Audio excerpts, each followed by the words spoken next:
Welcome to today's episode of the J&J Podcast. I'm Jamie, This is Jameson. and I want to welcome all of our listeners in. We have quite a bit to get to today in the NFL. That's actually where we're going to kick things off for this week's episode. Jameson, Giants versus Chargers. See, before I pass it on to you, here's what I'm going to say. I've been saying it for a while. Justin Herbert, he's a fraud. He just is. How do you not beat the New York Giants? Come on, man. And you know what makes it worse? He's a fraud. Jackson Dart posted a picture of Madison Beer the day before the game, and then went in Stop there and on me. Posted it on Instagram on his story. On everything you love? Everything I love. He literally posted a picture on his Instagram story of Madison Beer, and then went in there and beat the brother. In his first game as a starter. That's what makes it even more insane. So it's just like, I ain't gonna lie. I thought Madison Beer might have broken up with him before the game the way Justin Herbert looked. He looked terrible. He had more interceptions than touchdowns. Yes. Jackson Dart was throwing. And I'm gonna be honest. The only reason I knew you were about to say Jackson Dart was throwing darts, and honestly, just being candid with you, the only reason why the Chargers even kept that game close was because of Amarion Hampton. Like, that brother had a phenomenal performance. And I'll be honest, man. Najee Harris, you might want to go and start a podcast, brother. Because when you come back from injury, you're not getting that spot back. I'm sorry, bro. Amarion Hampton, that's his spot, bro, going forward. Listen, we said that from the beginning. I told people to pay attention. Amarion Hampton is the real deal. Yep. He's going to have longevity in the NFL. No question. Yep. So, yeah, I mean, this wasn't this really wasn't about the Chargers. It was actually about how well the Giants played. And, speaking of that, we'll talk a little bit more about it, but man, I hated to see the injury. Malik Nabers, I was devastated. He's one of my favorite players, so it's like seeing that happen. I'm gonna be honest too. The NFL, like, this offseason, they got to reopen the discussion about the turf situation, because I was looking at the list of people that have specifically gotten hurt at MetLife Stadium. The list is just too extensive, honestly, and it's like star players. You go all the way back to Odell Beckham. You have Nick Bosa in there. You got Aaron Rodgers last year, Malik Nabers. Like, the list just goes on and on. It's like, it's become really a glaring issue, if you ask me. Yeah, I agree. Absolutely. Yeah. So, congratulations to the Giants. Here's the last thing I'm going to say about the Giants. We just got to see some consistency with this, though. It's like, I'm not going to just, just go crazy because of one game against the Chargers. Like, Jackson Dart looked really good, but can he do this for the next 4, 5, 6 weeks in a row? You know what I'm saying? Like, we got to see if he can actually sustain this level of play. But huge shout out to him. Well, I mean, now he's going to have to do it without Malik Nabers. That's the rough part. It's like, it might be Wan'Dale Robinson season, if you ask me, or Darius Slayton. We'll see what happens. Wan'Dale needs to do like Dale Curry did. He just needs to go by Dale. Yeah, come on, man. Wan'Dale is crazy. I don't understand. Never mind. I'm going to leave that alone. Next game we wanted to talk about was the Eagles versus the Bucks. And listen, I'm just going to say it. I know Jalen Hurts continues to win games, but brother, I need for you to throw the football to Devontae Smith and A.J. Brown. I'm going to be honest with you, Dad. The Eagles might be the most overrated 4-0 team I've seen in NFL history. Because everybody's gassing them up, but I'm like, bro, we talked about it last year.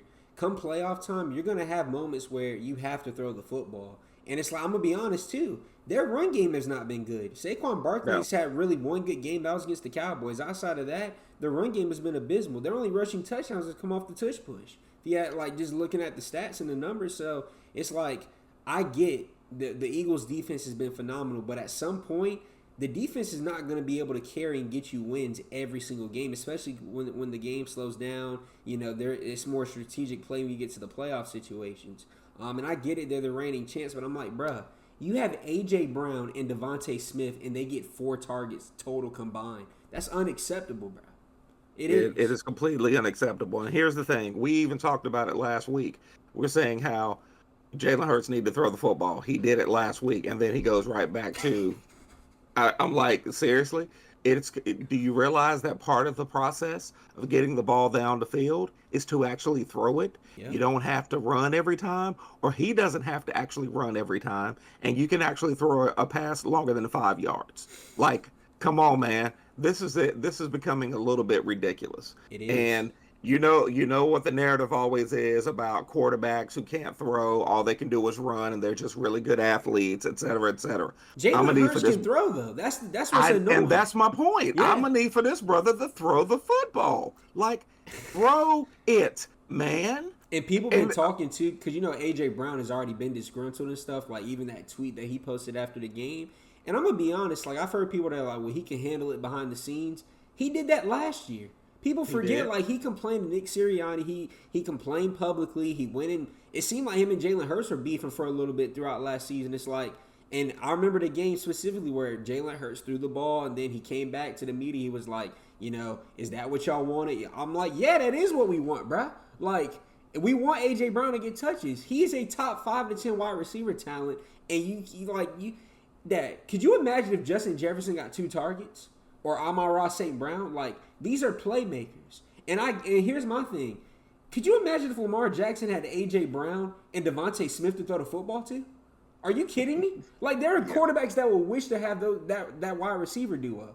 And it's like he's not even giving them touches. It's ridiculous. It is completely ridiculous. So I don't really have much more to say about that one. I just need him to throw the football because I've got Devontae Smith on my fantasy team. And they're lucky that they won that game because they let the Buccaneers come all the way back and almost win it at the very end. It's like they better thank God the defense came to play because they almost choked that lead. Pause. Pause.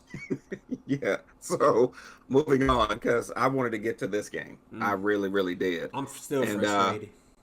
No, I'm no longer going to get angry because the Ravens have chosen John Harbaugh over Lamar Jackson because that's what's happening. It's obvious to me that you think John Harbaugh is more important than Lamar Jackson because he's still employed. Like, John Harbaugh should have been fired 3 years ago. It is what was it that oh my gosh, the basketball player DeMarcus Cousins? It's getting ridiculous. It's getting ridiculous. Everybody sees what's going on out here. It's gotten ridiculous. John Harbaugh is perhaps one of the most unprepared head coaches I've ever seen. When you've got the talent that you have on that team and you don't run when we talked about when they played Detroit literally did what they should have exactly done to them. Yes. That's exactly right. It was literally the Ravens playbook, but they used it on the Ravens. And then the Ravens decided, we just want to let Lamar stand in the pocket and throw 45 times a game. It's stupid. It is dumb coaching. It is terrible coaching. And they're not going to make it to the Super Bowl. Everybody can just forget all that. They're not making it to the Super Bowl. And then we don't know how. I mean, I know it's a hamstring injury, but that's the worst injury that Lamar Jackson could get, though. He's literally a dual threat quarterback. That is a terrible injury. Yes. So as wild as he ain't the only one. Matabuke, he's out for the rest of the year. The best player there, our defensive line, out for the season. Roquan Smith, hamstring injury on Sunday. He's out. Nate Wiggins, injury. He's out. Marlon Humphrey, injury. He's out. Lamar Jackson, injury. He's out. And you know what really ticked me off on Sunday? You have all these injuries. Your defense has already been abysmal, one of the worst ranked defenses right now in the entire National Football League. And instead of limiting the amount of time your defense has to be on the field, how do you do that? You control time of possession by running the doggone football. Instead of doing that, guess how many carries Derrick Henry had for the entire game on Sunday? 8 carries. 8 carries. We had just talked about that the week before when he started out in the first quarter with 36 yards and a touchdown. And I think he had 8 carries at that point, and then I think for the whole game he had 13. To put into perspective, this is no disrespect to Justice Hill because he's a fine football player. That brother should never get more touches than Derrick Henry. If Derrick Henry is on your roster, Justice Hill had 30 fantasy points in ESPN leagues. That should not happen. I'm sorry. But you know why? You know why that happened though? It happened because they were throwing him the football. Well, here's my thing. The doggone you need football. to run the football. You know what helped the Chiefs? Put up a lot of points on Sunday because up until that point they hadn't been able to do it. They ran the football. They got Pacheco involved. They got Kareem Hunt involved. Hey, even Xavier Worthy was back. They gave him a couple of end-around situations to let him get some yards without having to actually catch the football and run routes. It's not rocket science. And here's the thing. I ain't going to put all this blame on John Harbaugh. This is Todd Monken, the offensive coordinator. This is the same offensive coordinator that ran the ball 12 times in the AFC Championship game against the Buffalo Bills. So, hey, here's my thing. Going forward, and you know what's wild now? They're going to have no choice but to run the football now because you don't have Lamar for the next week or two. So, if they don't run the football with Derrick Henry, Dad, they're 1-3. I don't think people realize, like, they have all the talent in the world, but half the good talent is injured. Just one more stat I'm going to leave you with. Derrick Henry right now is 24th in the NFL amongst active running backs in total carries. Guess what he is in yardage? He's 8th. So the brother is not even getting the football, and even in spite of that, he's still 8th in rushing yards. So what does that show you? You need to give him John the football. Harbaugh is a moron. Yes. That's what it shows me. To be 24th in total carries and still be 8th in total yards as a running back shows that you need to run the ball more. That is insane. Yep. That is a crazy stat. Wow. Yeah. You got me with that one. I'm sitting in my stomach. I'm sorry. Yeah, that is insane. They're 1-3. That they could easily be 1-5 in the next 2 weeks. I'm not even trolling. Well, I fully expect it. To be honest with you, at this point, I fully expect them to be 1-5. Because I don't want to say the season is over, but if they start off 1-5 with all those injuries, here's my mindset: if you have Lamar Jackson, you always have a chance to win. But if Lamar Jackson's hurt and you're not even running the football, they stand no chance. If it's a big word. If it's it's only Facts. 2 letters, but it's a very big word. Facts. So we'll move on though. My bad. Yeah, we'll move on. I heard you get a little animated because it's annoying. Lamar's your boy. I know. I get it. Packers and Cowboys. Listen, that was a fun game to watch. I was. I'm gonna just say this, and for our listeners, I used to be a Cowboys fan, die hard, and then about 4 or 5 years ago, I said I can't do this anymore, and now I despise them, and I specifically despise their owner and the ownership team. Dakota Prescott looked great. Yeah, that Dakota Rain monster. We've been saying that the last 2-3 weeks. Dak has been a top 3 quarterback right now in the entire National Football League. It's like it just sucks that his defense literally allows the same amount of points that he puts up. You know what I'm saying? Like they put up 40, they give up 40. You know what I'm saying? Absolutely. Here's my thing, because people are saying, well, Micah Parsons didn't really do much. You know what? Micah Parsons is the reason that they tied the game. Yep. And here's my thing. Could you imagine? I'm a dare to say this. The way Dak Prescott played on offense, if they would have had Micah Parsons a part of the Cowboys, they would have won that game easily on Sunday. It wouldn't even be close. No tie needed. Absolutely. Because when Dak got away and was about to score, it ended up being a field goal. That was the biggest play of the game. Micah made that. That was the biggest, because he was home free to get into the end zone. And it was a coming out party for George Pickens too. Shout out to him. Yes. But Parsons actually tripped him up. He wasn't able to get into the end zone. So people can say all day long, well, he wasn't effective. He absolutely was. That's the reason why the game ended in a tie. Yeah. So here's what I will say. I mean, what it showed me is Packers still have a ways to go. Facts. The Cowboys are actually a little bit better than I thought they were going to be. But it just sucks like it didn't result in a win. That's their problem. They got to actually turn some of these performances into wins. But I will say this though: this was also without CeeDee Lamb. Like you have to take that into account. So I'm not giving them any additional credit because I like it just like it was. They didn't win. That's ultimately the bottom line. They did not win, and I'm glad that was the case. Yeah. So last topic for the NFL is the Jets versus the Dolphins game last night, which ended up being a little bit more entertaining than I thought it was going to be, especially near the end. Yeah. Darren Waller, that first game out of retirement. I mean, this dude got off the couch. Yeah, he didn't miss a beat. And looked like listen, that dude looked like I thought I was watching Tony Gonzalez. I was about to say this dude looked like a mix between Tony Gonzalez and Shannon Sharp. I'm telling you. I mean, yes, Shannon Sharp. I was impressed with, I remembered how good he was blocking, but his route running, I know he was actually drafted as a wide receiver. Yeah.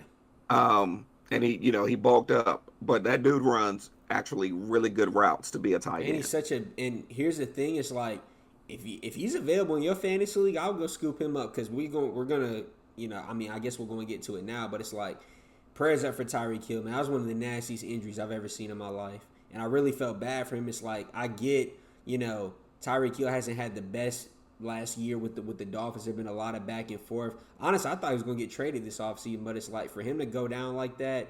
And what made it even worse was the Dolphins looked like in that first half they were actually starting to figure some things out on offense. Like they had been getting him the ball too. It looked like he was comfortable in rhythm. Jalen Waddle got involved. Was rolling. Yep, Devon Achane had it rolling. Like you said, Darren Waller literally came off the couch and put up 2 tutties. You know what I'm saying? So it's like I really feel bad for Tyreek Hill, and it's like with that, he's one of the most explosive players I've ever seen in NFL history. For him to have an injury like that, I'm just praying that he can come back and just be a shell of himself. Like, because that's a dislocation of your knee. He tore multiple ligaments in his knee. It's like I really feel for that brother. You know what I'm saying? Yeah, it looked really bad. I turned away because ESPN always feels the need to keep showing injuries 58 times. It's annoying. Yeah, it's annoying. This is a human being you're talking about, and you just keep showing his leg twisting in the wrong direction. Yep. Like stop it. So yeah, I mean Tua looked good. Yep. I was happy too because there was that one play where he slid and the dude still hit him. I saw that, and then he just got up smiling and laughing. I'm like, all right, now that's what we want to see. But I'm like, also, brother, slide a little bit earlier next time. Well, no, he slid in time. That was a dirty hit. It was targeting, it was definitely a dirty hit. So, all right, well, let's shift gears to the WNBA. Lots to talk about here, but tonight is what's most important because the Aces play the Fever in Game 5 tonight. And let's just be honest, there shouldn't have been a Game 5. How in the world, and I don't want to hear, listen, I could care less. I don't want to hear any Fever fans come at me. I don't care. 34 free throws to 11. And whatever the comment is, wait, it was 34? It's about time. They shot 34 free throws. I know Aaliyah Boston shot 13 by herself. I didn't know it was 34 total. Holy cow. Yes. The Fever as a team shot 34 free throws. Are you sure James Harden won't play? Or Shai Gilgeous-Alexander? I mean, that's what I'm saying. 34 free throws by the Fever, 11 free throws by the Aces. Bro, that's the difference that was the difference in the game. Because they only ended up winning by 8 or 9. Yeah. That was the difference in the game. And this whole who's the best player on the Fever? It's Kelsey Mitchell, and then it's Aaliyah Boston. I've been saying that for the last year. So it's really that simple. So, and what this game has proven is that is absolutely the series has proven that is absolutely the case. They are a game away from the finals without Caitlin Clark and Sophie Cunningham. That tells you all you need to know right there. Everything you need to know. And here's what I'm gonna tell you. Other people will say, well, imagine if they were on the team. If they were on the team, they would have lost earlier because she doesn't play defense. She plays no defense. Sophie Cunningham averages 7 points a game, and it's probably the most useless 7 points per game that anyone wants to see. Period. And here's what I was going to throw in there too from the Aces side. I need somebody else other than Asia Wilson to step up though, because that was the problem. Well, Jackie Young. Well, it's not. Jackie Young comes to play. I'm talking about the Chelsea Grays of the world, the Jewel Lloyds. Like, Chelsea Gray had 6 points in Game 4. That's not gonna cut it, bro. No. I'm sorry. And look, I love her, and I think that she has contributed quite a bit throughout her WNBA career. You know who I'm talking about? Who comes off the bench for the Aces? Oh, Jewel Lloyd. Man, Jewel Lloyd is a shell of herself. You light my fire. Yeah, and I'm talking about the live version. Watch.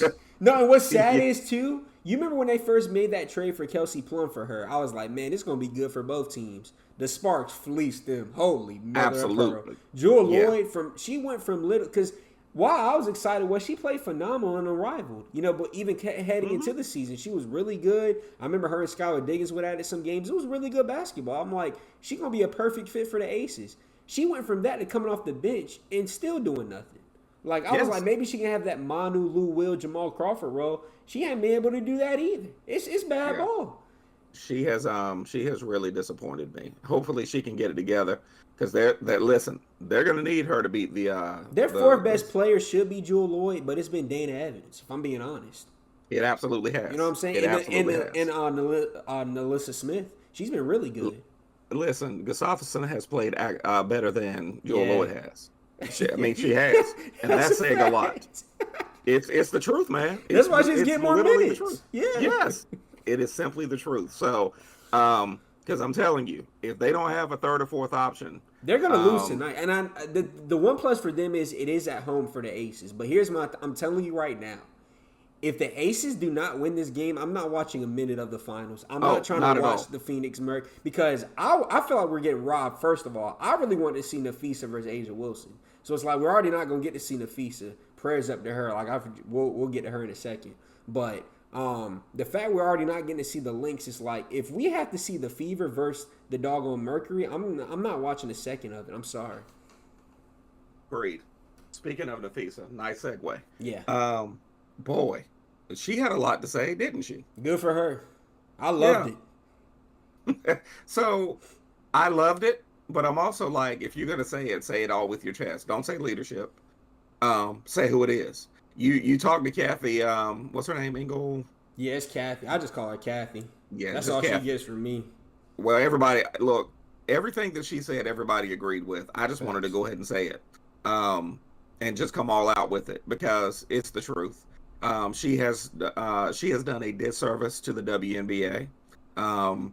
She obviously puts certain people in the spotlight, putting those games on TV, and the chick ain't even playing half of them. Well, you know what she said about Caitlin Clark? She said she needs to be thankful for the WNBA because all that $16 million that she's making off the court, she wouldn't have made if the WNBA didn't give her the platform. I'm like, first off, here's what I'm going to say. Caitlin Clark, because she mentioned Caitlin Clark, Angel Reese, Paige Beckers, they were getting money and were famous before they got to the W. If we're keeping it a stack, like for sure, like Angel Reese could have stayed in college an extra year if she wanted to, and still probably right. It would have made more. Like she wasn't gonna not get some of these endorsements like Reebok and some of these other brands because she decided to stay in college. Like people knew who she was before she made it to the W. Same with Paige Beckers, and definitely same with Caitlin Clark. Like and here's what I will say about Kathy too. Like, Miss Ma'am, can you make sure that the Chicago Sky are not playing at the YMCA?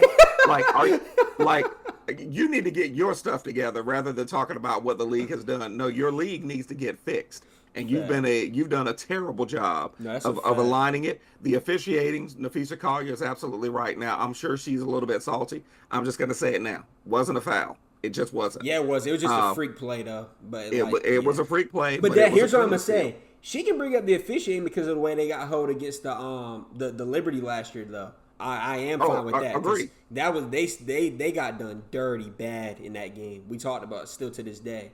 Yes. But to your point though, like she can say nothing when like people are getting injured at an all-time high. The officiating has been terrible. People are getting fined for just like dropping their pocketbook walking into the arena. You get what I'm saying? So it's like there's just been a whole lot of back and forth. And then to your point, like bringing up the practice facility. The Sky literally couldn't practice some days because they had pickleball reserved on the courts. At the Y. It's bad ball. Come on, what I'm saying? It is really bad. It's terrible. Yeah. It really is. Here's what I will say. Because the truth, I'm over exaggerating with that, but yeah, like for real, like they literally practice it at a local Y. Like they're seeing this. Like when she first got there, they were even talking. Like when Angel Reese first got there, they were talking about like the press conference. Yeah, the press conference. Yeah, they were literally summer campers in the hall. You know what I'm saying? Like that's bad ball. It was bad. It was really crazy. Bad. So the unmitigated gall of her to do all that talking when you have those kinds of glaring things happening in your league. She needs to be quiet and get it fixed. That's last thing I'm gonna say too, because it's already been rumored. They're really like they're in jeopardy of having a lockout because they still haven't signed a collective bargaining agreement with the players. You know what I'm saying? So it's like, and here's my thing: the way Unrivaled is looking. Have you seen some of the players they getting from Unrivaled this year? I did. I thought it was star-studded year 1. Year 2 about to be even better. Yep. Exactly. I'm like, bro, they keep playing around. Unrivaled can become 5-on-5 and take all the WNBA's bread and keep it pushing. I'm like, bro, this might be the most crucial moment for the WNBA in its history. If I'm being honest. I agree. So keep running your mouth. Here's what I will say about Nafisa Collier. Like, okay, if you're gonna reveal those things, then don't just keep. That's the point that I was making. If you're gonna reveal those things, like what you said about Caitlin Clark, etc., then you need to like call it out. Like you talked about her saying those things about Caitlin Clark, and all you kept saying was leadership, leadership. If it's her, just say it's her. Yeah. And she needs to get it fixed. Yeah. Say it with your chest. That's all I'm saying. Well, she did mention her name though multiple times. Well, I know she mentioned her name because she talked about the fact that they had a sit down. Yeah. And, so we knew who she was talking about. Yeah. Yeah, we knew, but just say it. I mean, come on out with it. Yeah. Well, shifting from the WNBA to the NBA, a couple of topics we want to touch on. Jason Tatum's injury progress. Yeah. I know I saw a couple of things about him saying that he hadn't given up hope to try to come back this upcoming season. Jason Tatum, you need to take all the time you need. That's what I'm saying. Like, I do not want him to rush back. That's not smart. I would love to see him play. Don't get me wrong. Like, the league is better when Jason Tatum's playing. But I just don't want him to rush back because, like, you remember same thing happened to Kobe. Kobe rushed back from his Achilles injury. His leg wasn't strong enough, and then it just led to other injuries. And it's like, Jason Tatum's still really young. I'm like, bro, I'd rather you take the time that you need and have a long, prosperous career than trying to rush back. Because I'm going to be honest, the Celtics roster on paper, they're not winning a championship even with him in the lineup. I'm sorry. They don't even have a center right now. You know what I'm saying? So it's like, like in my opinion, I'm like, this should be a good time for him to actually recover, take the time that you need, like, and I get it. Like, seeing that video of him working out, I'm like, he's made insane progress, but I just don't want him to just do too much and then it lead to a long-term issue. You know what I'm saying? But I do. I'm happy for him so far. I'm glad his recovery's going well. But, like, KD's a great example. KD didn't rush, and look, KD's still been able to be a top 10 player every single year after the Achilles injury. So, I'm like, you have examples of, like, if you do it right, like Dominique Wilkins back in the day. Dominique Wilkins came back and was A-OK, and that was without all the technology that we have today. So I'm like, bro, take your time. No need to rush. Agreed. Absolutely agreed. And I mean, to your point, I don't necessarily know. Like, he's probably looking at the landscape for the Celtics and thinking, man, we don't have a center. Certain things are happening, and the team really could use him. Yeah. This would actually be the time to chill because I don't know how much of a difference you would. I mean, you're going to make a difference because you're Jason Tatum, but I don't know how much of a difference he would actually make unless they fill some major holes. Because you know what they were saying? They were like, maybe he could try to come back playoff time. I'm like, that's the worst. Like, he has to come back and play at the highest level of basketball coming off an Achilles tear. Like, that's not smart. It's just not. Agreed. So one other topic with the NBA is Jonathan Kuminga. Jonathan Kuminga, say that 5 times fast. Gets paid 2 years, $45 million. What are your thoughts about that, James?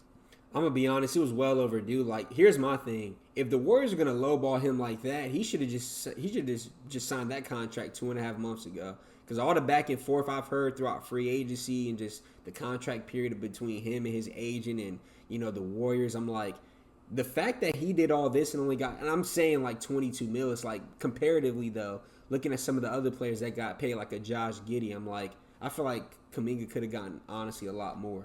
But I think we were talking about it earlier. To your point, though, Kuminga didn't really – there were some parts where, like, he was getting no playing time because he wasn't really effective that first half of the season. So I'm hoping this could be a contract that motivates him and hopefully he can get, like, a really big contract come next contract time. Or, they might be setting up to just trade him mid-season. You know how the Warriors do.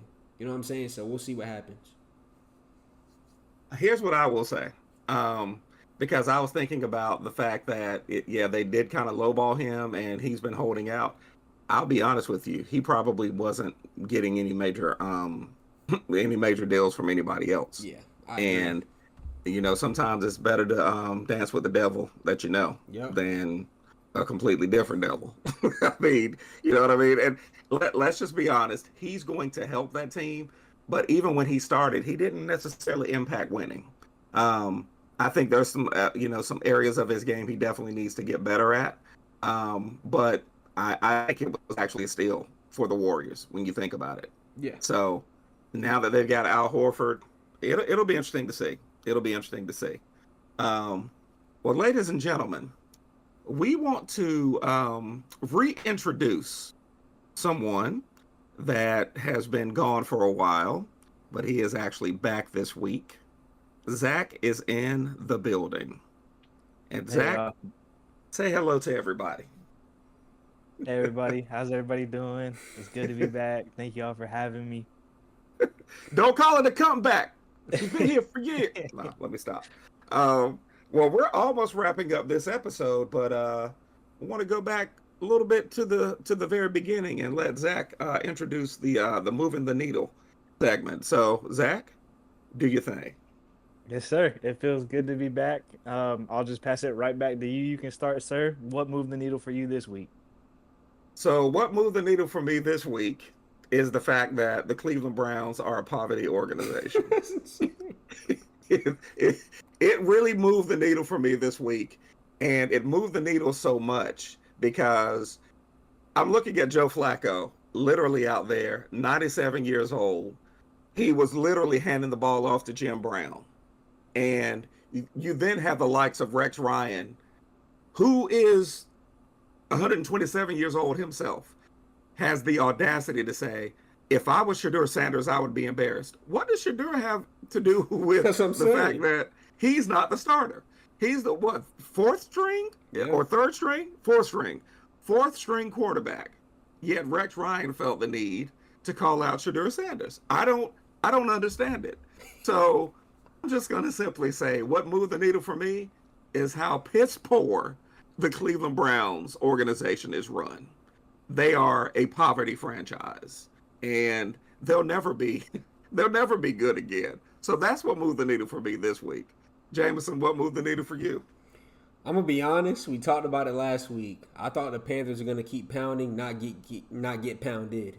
Pause. Pause. Oh. But but like I gotta get pause. My moving the needle for the week is Drake May. I mean, we've talked about it for the last couple of weeks. It's like if he can really get an all-pro wide receiver, the Patriots gonna be really scared. Like they're already scary right now the way he's been playing. Like just his poise, his presence, and I always forgot because it's like he hasn't done it as much his first like year or two in the National Football League, but the brother has wheels too. I keep forgetting that about Drake May. I'm like he can actually he's a real dual threat quarterback.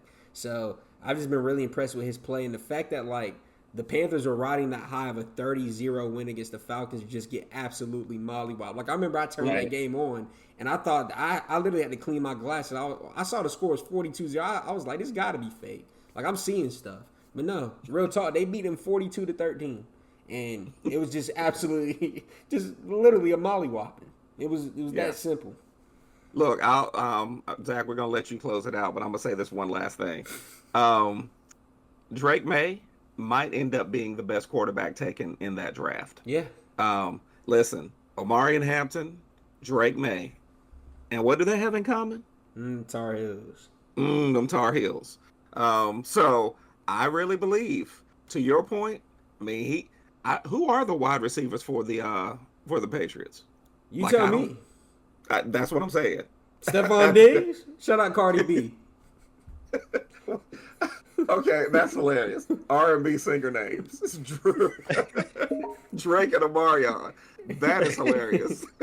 I mean, Dad, you talking about like they have Stephon Diggs and Kayshon Boutte. Like that's literally those are the wide receivers. That's Jodeci. Yeah. That's who that is. Like Drake, Omarion. What were the other two names? Stephon and Boutte. Oh, absolutely. That is absolutely an R&B group. Booty. Oh, that's their number one single. And they're solid receivers, but it's like he's putting up these numbers with like that. I didn't name an All Pro. I didn't even name like a number 2 or number 3 on any other NFL roster. Like these are just just receivers, So just another Jags, another guy. Yeah, that's who they are. Awesome. Well, Zach, take us home. Glad you were able to join us this week, and hopefully, to our listeners, you'll actually be hearing more of Zach on our upcoming podcast going forward. So, absolutely. Thank you all for listening. As always, episode 41, the Dirk episode. On to episode number 42 next week. Same channel, or excuse me, same bad channel, same bad time. See y'all then. Peace.